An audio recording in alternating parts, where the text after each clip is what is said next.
Erën e Floririt të familjes Rama apo akshin me një emër të ri Albanian Digital Solution. E gjithë mafja, ma një shënim, e kam për gazetarët po të duhen, e gjithë mafja e IT-s e ka në emërtimin e kompanisë fjalën solution. Të gjitha kompanit, me solution janë një 35 kompani. Pas ngritjes për ngritjen e ADS-s, minjerës Floririt e Dirams nuk ka një vendim të Këshillit Ministrave, i cili do të pasyron të qartë kompetencat e këtij institucioni. Është një mënyrë e gjetur për të kanalizuar fondet drejt kompanive të Baxhos apo Kunatit të lindës së Surrelit.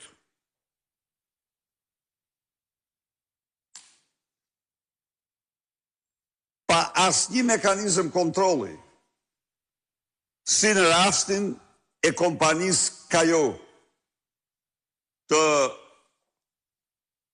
famozit Kajo. Vetëm se këtu skandali duket se thellohet shumë më tepër.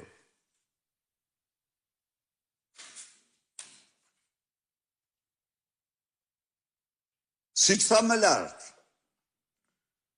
për ADS-n nuk ka asnjë ligj dhe asnjë vendim qeverie që të përcaktoj dhurmëtarinë e saj. Të gjitha janë lënë në dorë aksionerit kryesor të saj, akshit të lindave famoze, famzeza, të themi, më mirë. I vetmi VKM për këtë qëllim është ai datës 20 maj 2026, i cili flet për miratimin e fondit prej 7 milion eurosh në favor të Albanian Digital Solution, ADS.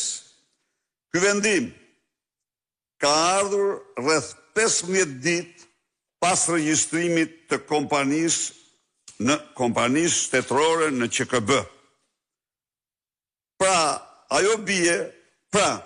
Ajo që bie në sy është se është kjo. VKM-ja nuk përcakton objektin e veprimtarisë. Nuk krijon vetë shoqërinë.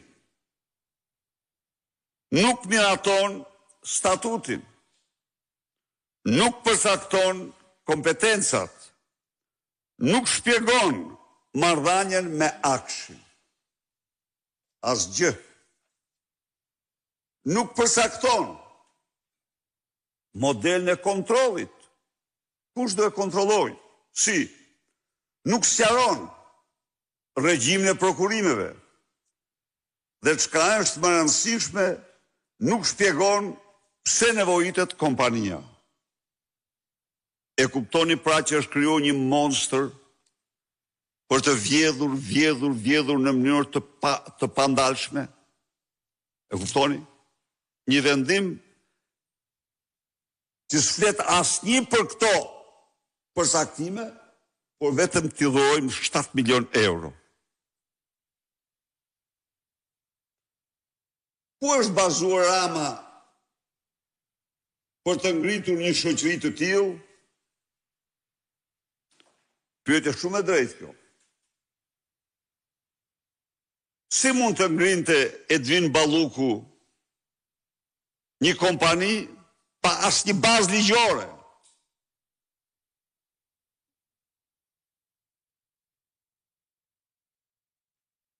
Kto janë ndryshimet që u bën në ligjin 43/23 dhe përkatësisht në 23.1 dhe 24.1 për ushtrimin e funksioneve operative të zhvillimit, administrimit dhe mirëmbajtjes së sistemeve TIC.